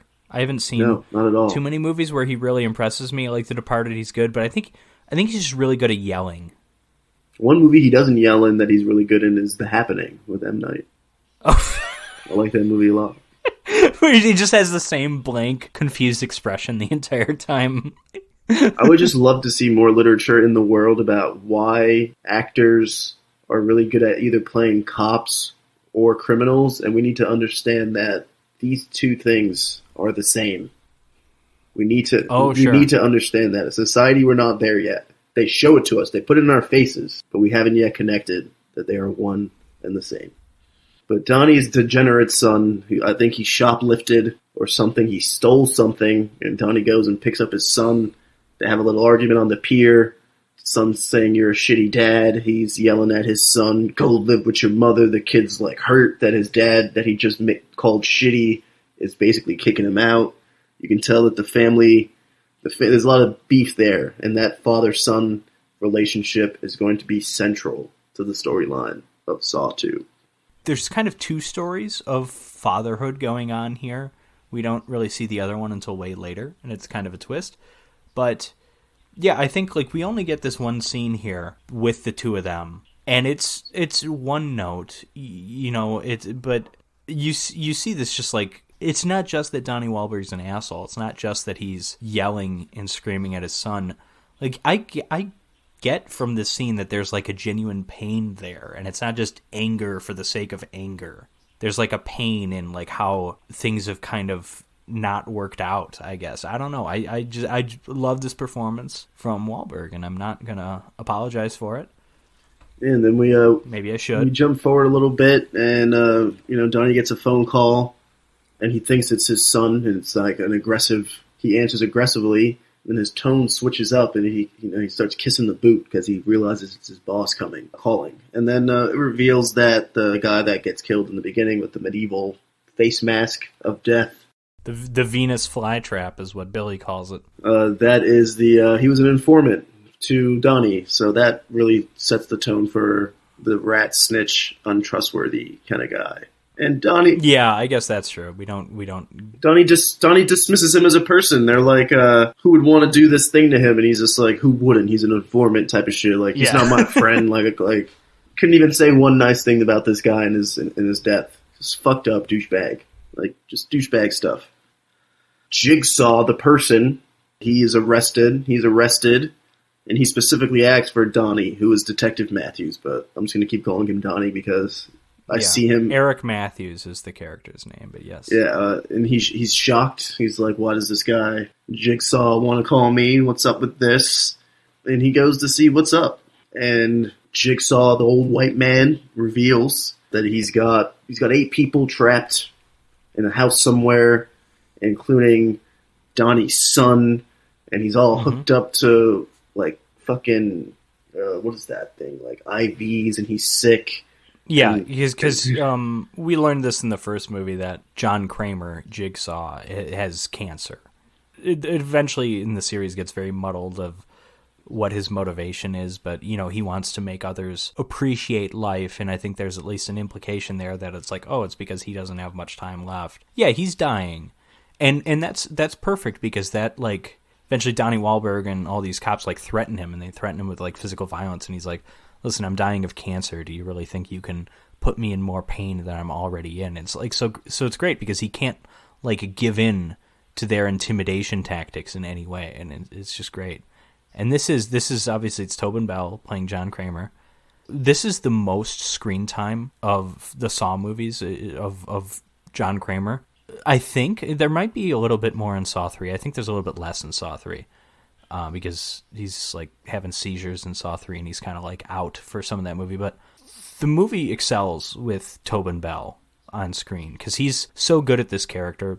He's so great. The character is interesting. His motivations more than a little whack. You know, it's not like a perfect character in terms of like the writing, but I think Tobin Bell embodies it so perfectly. And just the first movie, it comes out, the whole thing was it's a mystery killer, you know? We don't know who the killer is until the very end, and it's revealed that this guy that was lying down in a pool of blood that we thought was dead is the killer. So it's like, how do you continue the series with that if that guy is your villain? And it's like, okay, here they had to figure out a way to make him one of the main characters. And it's kind of like I would compare it to like Friday the 13th Part 2. You're making a sequel to Friday the 13th. The killer dies in that movie, and your sequel is the son of the killer that we see in one scene in the first movie that's like basically a dream. That's like the twist ending dream of the first movie. It's like, yeah, he's the killer now. It's like they forged their own path, and I think it works, and it's obviously it sets the tone for the rest of the series. And you know, they struck gold with Tobin Bell here. He's really good. He is really good. He is really good. So he's got these 8 people in the house, cameras, no sound, so we can't know what they're saying. And the people wake up. I guess they've been drugged of sorts, and they wake up, and there's a little funny banter that you have to, no disrespect to people who have not attended college, but you have to attend college to really get the joke when they're like, what the hell's going on? You ever woke up in a place and not know where you've been? And the guy's like, yeah, I have in college. It's like, damn, dude, like, it's a ridiculous line. You just like woke up drugged in a house with strangers and you're comparing it to the college experience.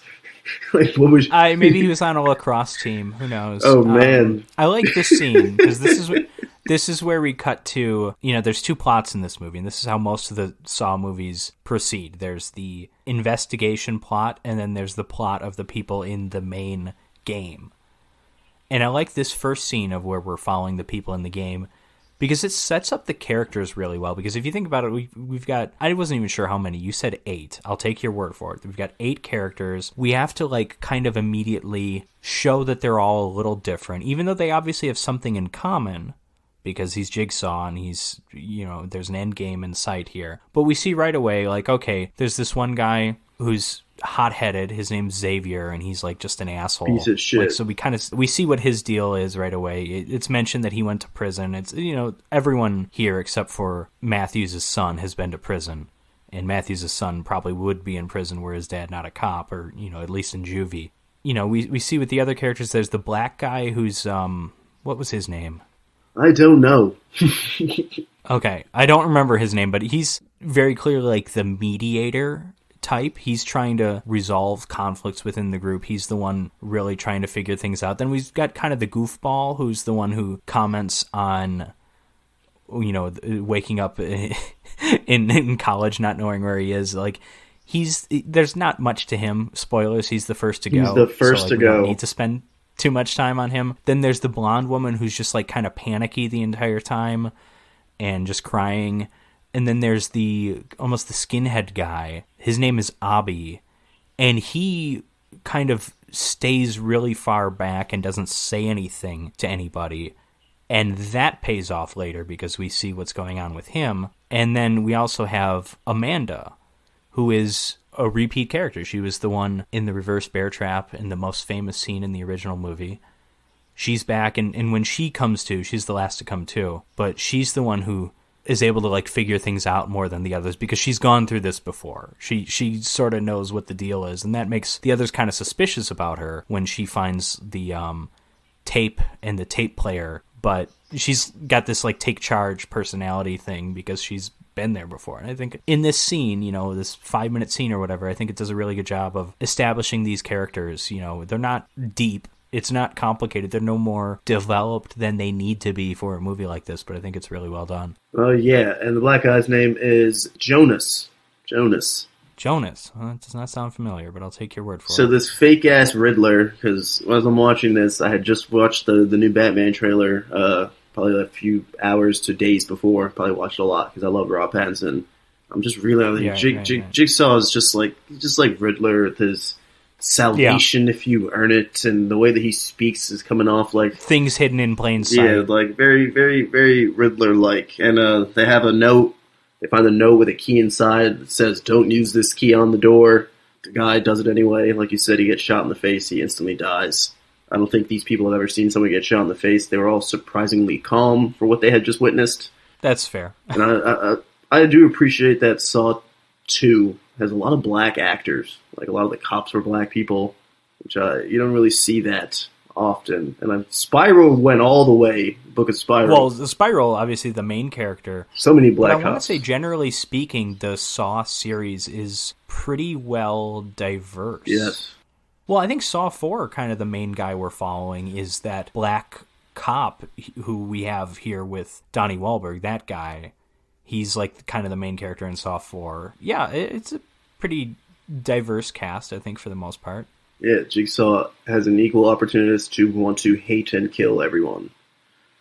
So, back in the real world and not in John Kramer's fucked up house of 8 people, he's asking for alone time with Detective Matthews, aka Donnie, and they give it to him for some reason. I don't think police procedure would ever have allowed that. And I think it's explained in the plot. I think because they're desperate. Because Donnie Wahlberg's son is threatened. I think it makes enough sense here. I'm okay with it. You're right. It doesn't follow police procedure, but I think they're also facing kind of a little difficult circumstances, let's say. And then back in the house, the door opens on its own, so they're able to start to. We should say, I'm sorry to cut you off there, but we also got to point out that the whole thing is when they listen to the tape, Jigsaw tells them that the house that they're locked in, the door will open in 3 hours. The door is rigged to open in 3 hours, but they're breathing in a toxic gas that will kill them in 2.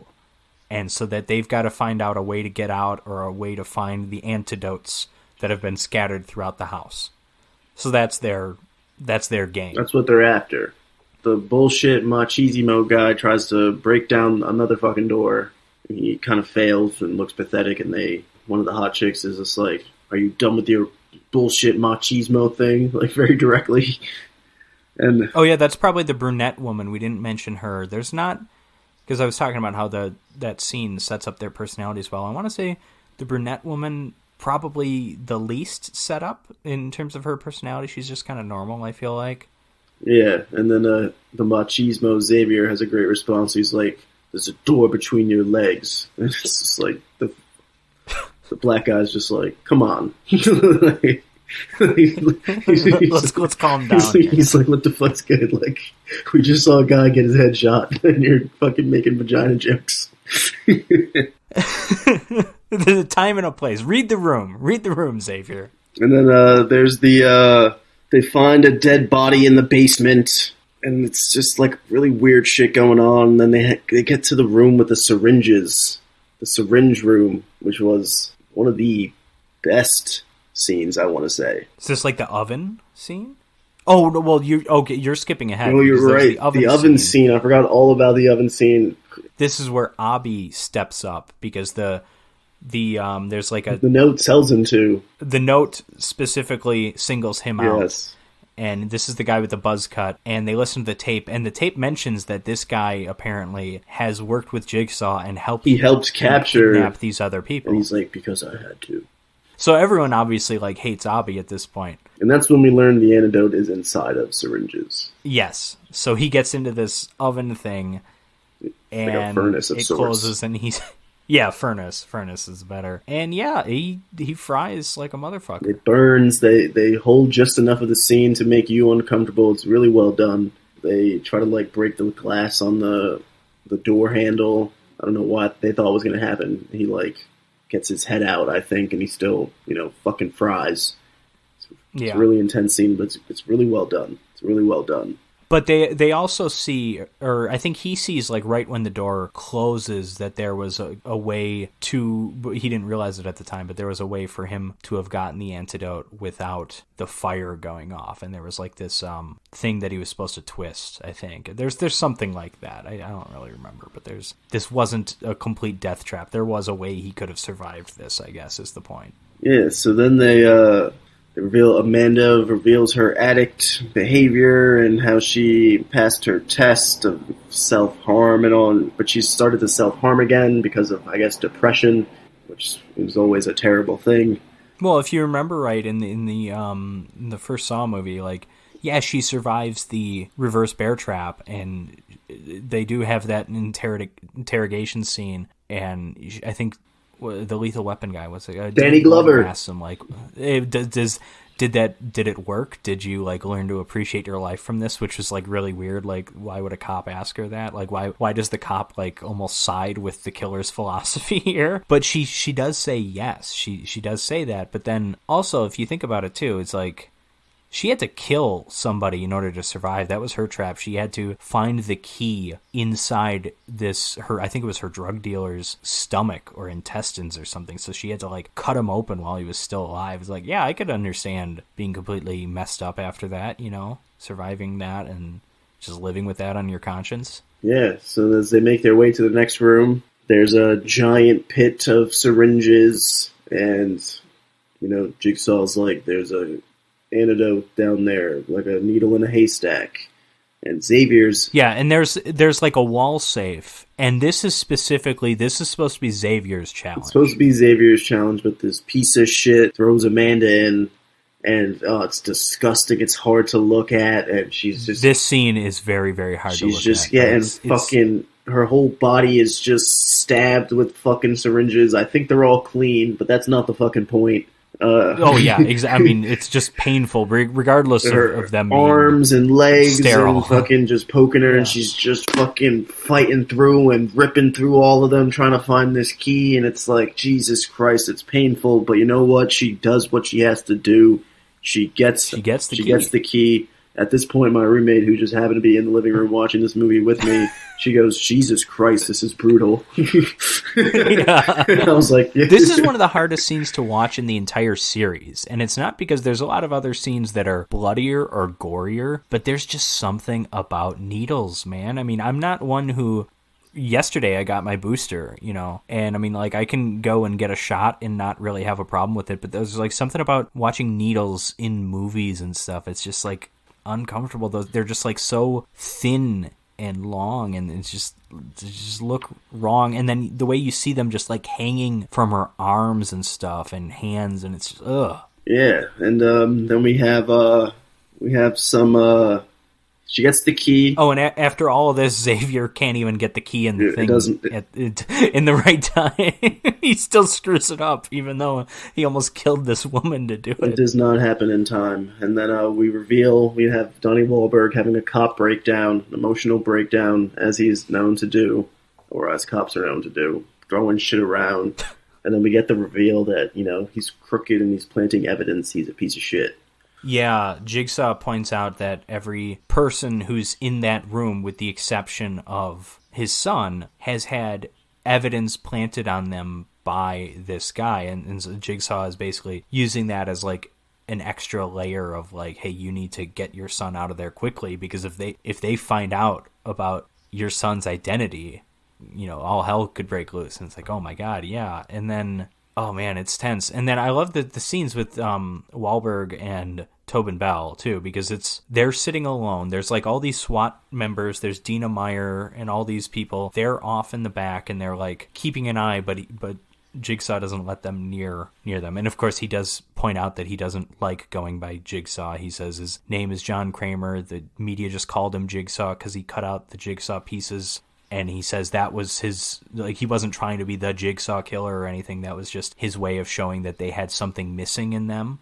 So we get a little bit of Jigsaw lore, if you will. But this scene's really great because Mark Wahlberg, like, he hides the walkie-talkie, but he has it on. And so they can hear what is going on in this conversation, even though they can't, all the other cops, even though they can't intervene in any way. And it's really tense. It's great. Yeah, and then at this point, Xavier is having a full-blown mental breakdown. He's arguing with Jonas. They have a scuffle. He murders him straight up.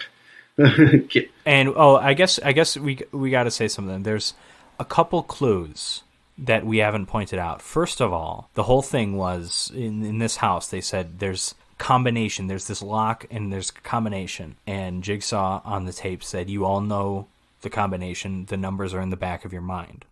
That's key, and obviously you compared him to the Riddler earlier. That's a very Riddler kind of thing. And then also Jigsaw in, not over a tape, not as Billy the Puppet, just in person, speaking to Donnie Wahlberg, he says that, "Don't worry, your son is in a safe place." That Jigsaw, he's a little I wouldn't call him a pun artist, but he's a wordsmith. He understands his double meanings. Yeah, I mean he does a fine job. I think Donnie and Jigsaw, they're the emotional core. We're watching these other people get killed and make fools of themselves in this house, but I also like there's more of it kind of develops later, but I like the little bond that Donnie Wahlberg's son, who's we should probably say that character's name. Let me see what it is. Daniel Matthews, the kind of the relationship he has with Amanda, because Daniel's the only one. He's a teenager. He's what is he, 15 or 16? He doesn't look 15 or 16. Let's just throw it out there. What do you think he looks like? Well, more like, I don't know, like 18, 19, like a college kid. Okay. But I take this personally as someone who deals with 14 through 18-year-olds every day. Speaking of which, did you know that you're a big Scream fan? Do you recognize this actor? Is he in Scream 4? He is in Scream 4. Holy He's shit. the guy who live streams Yes. high school. Wow. Yes. Yes, that is him. He's the guy. He's like constantly walking around with like a GoPro. But I'm gay. A webcam thing. But yeah, anyway, I just had to point that out. I wasn't sure if you knew that or not, but I know you're a big Scream fan. Love Scream. Yeah, but I like the relationship he kind of has with Amanda, because Amanda, as the person who has been through a Jigsaw test, a Jigsaw game before, she's kind of approaching things the most rationally, the most cool, but she also kind of like looking at this kid, seeing that he's incredibly vulnerable, has no idea what he's doing. At this point, the only other two male characters left are like constantly at each other, even though the black guy is trying to be the peacemaker, like Xavier is being just a complete jackass, and it's like this guy could fly off the handle at any moment and kill someone maybe, but like Amanda's trying to almost like protect Daniel. And I think that relation, I wouldn't say it's like the core of the movie, but I think that, it's not like these characters are just cannon fodder. I think there's a little bit going on there. And then Laura dies. Is that the brunette? Yes. And then this is when she's trying to get the syringe from this like box of this like glass box that she has to stick her hands in, but then she gets her hands stuck in there, and it's like this really sharp metal thing, and she I guess just gets stuck there until she dies of blood loss or something. It's kind of messed up. It's not easy to watch. No, that's Addison is the one who puts her hand in the... Oh, okay. So the other one, she kind of just dies from the blonde woman. Just kind of dies from the gas. She has a weak immune system, and this is around the time when Xavier notices that they have the numbers for the safe on the back of their necks. Yeah, he sees that on the Gus's neck. So now that Xavier knows this, he's really just out to collect, essentially. Right. Literally just going around to collect. Like he sees Addison with her arm stuck in there, could help her maybe, or maybe he could just be nice to her. Instead he just checks her fucking shit and pieces out. No comforting words. Yeah. No even like, hope you're well, or a mercy kill. Just like nothing. What's he gonna say? Just like takes it and keeps on going. And Amanda and Daniel find the tunnel to the bathroom from the first movie, I believe. It was a nice little throwback. I enjoyed seeing the original room. I enjoyed knowing, like, oh shit, so Jigsaw's really got this place booming for all sorts of purposes. I would have guessed. Yeah, how big do you think this murder estate is? I don't know. Like, we're talking like how many dozens of rooms. It's like a giant warehouse somewhere, I guess. Well, but it's a house. There's a house part of it. It's like a house in a warehouse. It's an actual house. I guess so. Yeah, it really doesn't make sense, and I guess it's good that we never really see it from the outside because we wouldn't really be able to make sense of it. Xavier finds them. Amanda's talking shit. Like, I don't even really remember what she said to him, but she makes fun of him to the point that he cuts his own number off his own neck to, like, I guess, prove a point. Oh yeah, she says that, like, oh, listen, you know, even if you get our numbers, like, it won't be any good because we won't give you yours. Yeah. And so that's why he literally cuts it off the back of his neck. He's unfucking hinged. This guy's unfucking hinged. This is where we get our, like, Saw montage with this is with the Hello Zepp theme playing, the Charlie Clouser theme, which is super underrated, great theme song for a horror series. But that's playing, and we see, like, all these like crazy quick cuts to, like, stuff that's happened earlier in the movie. Also, at this point, we got to point out that this is the point of the film when, you know, looking at the monitors and seeing what's going on, Donnie Wahlberg is really starting to panic. And so he starts really, really threatening Jigsaw. And he's like, hey, take me to this warehouse or this house, I guess. So he sneaks out with Jigsaw.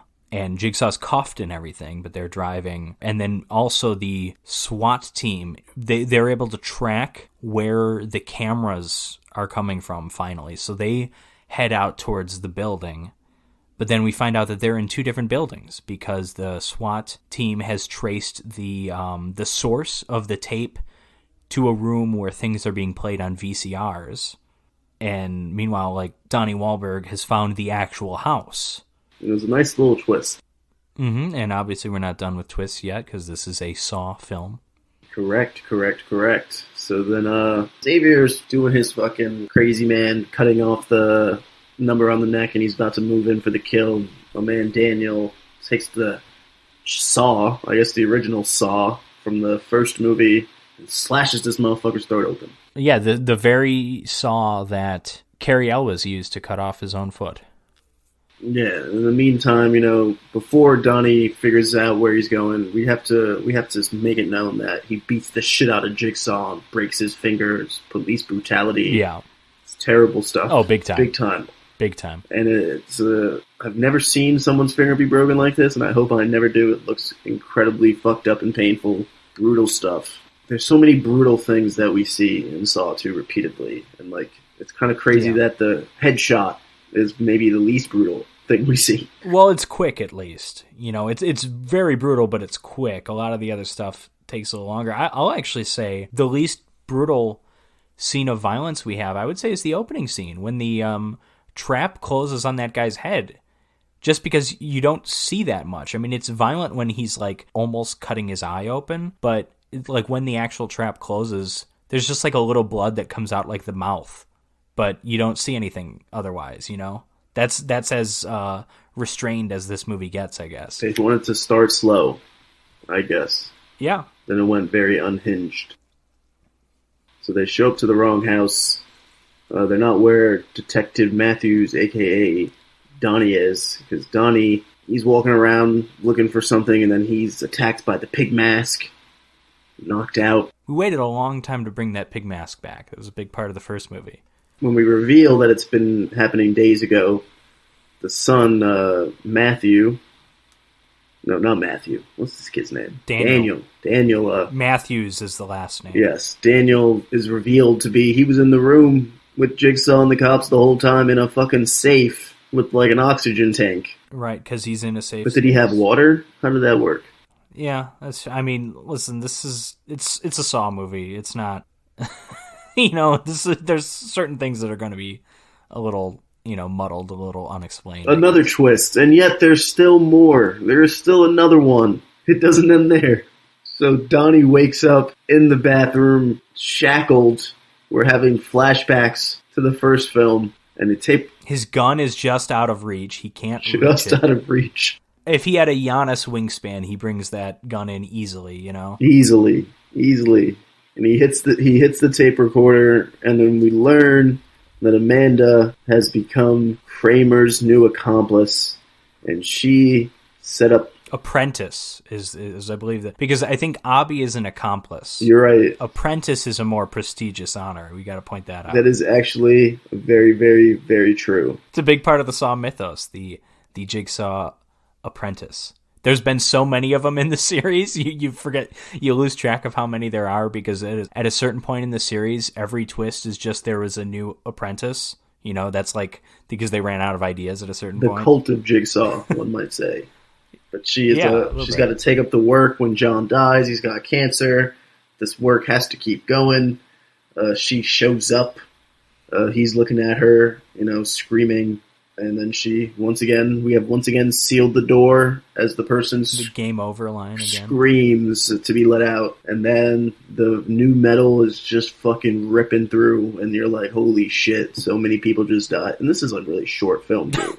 This happens very quickly. It's like an hour 38, something like that. I mean, it's not like it's listed as 93 minutes according to Wikipedia, I guess. So it's a little over an hour and a half, I guess. Yeah, it's a pretty short. Yeah, if you're counting the credits, it's probably 88-minute runtime, and it doesn't it comes and it goes, and it's just the length is perfect. Maybe you could have developed the characters more, the 8 people in the house, but honestly, who gives a shit? They were going to die anyway. I think that was sufficient. I think they did exactly what they needed to do with those characters. I think Xavier, not a lot of depth to him, but the point is he's an intimidating secondary villain, and I think he works as that. I like Jonas as this mediating force, who I don't even remember if we talked about when he died, but getting the bat with the spikes on it to the back of his head, that's brutal. And then I think that all the stuff with the characters in there is good enough.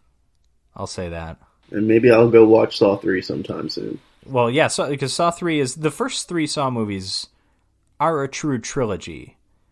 At a certain point after Saw 3, it's kind of like it kind of felt. I mean, to a certain extent, all the Saw sequels, they're making things up as they go along.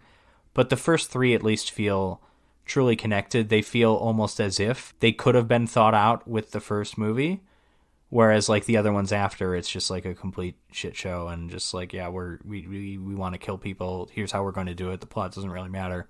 The first 3 Saw movies are kind of like the original Star Wars trilogy, where it wasn't necessarily planned out as a trilogy, but you would almost be forgiven for not knowing that, because if you watch those 3 movies, they kind of play well together, and it's like, oh, okay, I can kind of see how this makes sense with that. All the Saw movies after that are like the recent Star Wars trilogy, where nothing was planned out and they just fly by the seat of their pants. That's how I would compare the Saw series to Star Wars, I guess. Star Wars, man. It's everywhere. We can't escape it. I've been trying. Even in our Saw 2 discussion. So, Josh, what did you think of Saw 2 overall? Saw 2 overall, solid flick. Perfect 2005 time capsule. That I enjoy that about the Saw movies. They're very... I didn't see these movies when they came out, but they're very emblematic of that period in time. That I think it was junior high for us, right? 6th, 7th grade, probably, this movie. Yep. It's a good watch. I watched it on a Saturday night. I enjoyed the fact that it made my roommate uncomfortable. It made me uncomfortable. Yep. But not in a terrible way. My only critique, I would say, honestly, is so much green. Yeah, I agree. At a certain point, and again, this is something I'm going to talk about, the sequels, the series overall again. I think that aesthetic works really well for the first Saw movie, because it has a unique look, and that's what that movie is, and it's a low-budget movie, so they couldn't really make it look that great, honestly, if they wanted to. And then it's like Saw 2, okay, it's more of the same. And then it's kind of for a while, all the sequels are like that, and it's like, okay, there's a sameness to them that gets tiring. I think grungy, industrial aesthetic gets tiring after a while. Very green, very ugly. Intentionally ugly, granted. Yeah, it's not really my bag either, I guess. Yeah, definitely not. That having been said, though, I do like this movie. I don't think it's as good as the first Saw. I don't think it's as good a script. I think the twists are good enough. They're not as good as the original twist, obviously. And the plot it's not as... I'm going to use the word polished here, which is weird because I think the first Saw movie is a very unpolished movie. I think it's a very messy movie in a lot of ways, but I think that script is very, very good. And it's just like, the movie succeeds on the strength of its premise. And it's like a high concept thing. And then like Saw 2, it's just another one of that. And I think it's a good version of that. I think this is the best Saw sequel, for whatever that's worth. I think it's not as compelling, I guess, the second time around. And it's not, going back to the opening credits, it's a film by Darren Lynn Bousman. And just how far can you go with a film by Darren Lynn Bousman? Like, he's not an awful director, but I don't know, this is probably his best movie. And, you know, he's Repo the Genetic Opera has promise, but is kind of a disgusting film to look at, and I didn't really enjoy it that much. Saw 3, okay. Spiral, probably his second best film that I've seen. But yeah, maybe his talent is in haunted houses, I don't know. But yeah, it's a decent movie. I think the character stuff that really works with, I like it fleshes out Jigsaw in an interesting way. Tobin Bell is just pitch perfect in the role. He really knows what he's doing. He brings a lot to the table. And Donnie Wahlberg too. I think those two performances really guide this movie, because so much of the movie is just those two talking to each other, and it's these intense discussions where Donnie Wahlberg is fighting his desire to just beat the ever-living shit out of this old man. Like, you can just see it on his face. He's just trying to control himself. And meanwhile, Jigsaw over there is being smug as hell, almost joking with him. I mean, even the your son's in a safe space, like, he knows, like, what he's doing. He set up a voicemail on Donnie Wahlberg's son's phone even. Like, he's having fun with this. And he just loves that he's, like, torturing this asshole detective guy. And I just love those. I love those two together. You know, Jigsaw is 100% in control, which is weird because he's obviously cuffed and eventually beaten severely. But he knows what he's doing. He's completely in control. And I like that. It's a fun dynamic to watch those two with. Yeah, I agree. The syringe scene is just in my head. Oh, yeah. It's got me trapped. It's a good movie. Not perfect. Has its issues.